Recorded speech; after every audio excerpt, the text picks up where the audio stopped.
ஆண்டவரும் அருமை இரட்சகருமாகிய இயேசு கிறிஸ்துவின் மாறாத நாமத்தினாலே வாழ்த்துகிறேன். இன்றைக்கான வேத வசனம் எபிரியருக்கு எழுதின நிருபம் 13வது அதிகாரம் 8வது வசனம் இவ்விதமாய் சொல்லுகிறது: இயேசு கிறிஸ்து நேற்றும் இன்றும் என்றும் மாறாதவராயிருக்கிறார்.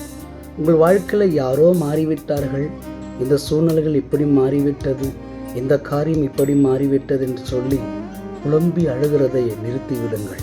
இந்த நாளை தொடங்கியிருக்கிற உங்களை என்னையும் பார்த்து பரிசுத்த வேதம் சொல்லுகிறது: நான் ஆராதிக்கிறவர், நீங்கள் ஆராதிக்கிறவர், நான் சேவிக்கிறவர், நீங்கள் சேவிக்கிற இந்த இயேசு கிறிஸ்து மாத்திரம் ஒரு நாளும் உங்கள் வாழ்க்கையில் மாறாதவராகவே இருக்கிறார்.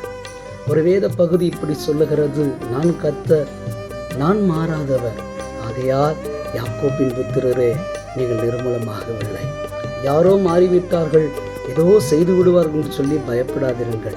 கர்த்தர் ஒருவர் தான் உங்கள் வாழ்க்கையில மாறாதவராக இருக்கிறார். ஆகையினால தான் இதுவரையிலும் உங்களுடைய வாழ்க்கையை கர்த்தர் நடத்தி கொண்டிருக்கிறார். இதுவரையிலும் நடத்தினவர் இன்னும் நடத்தாமல் இருப்பாரா?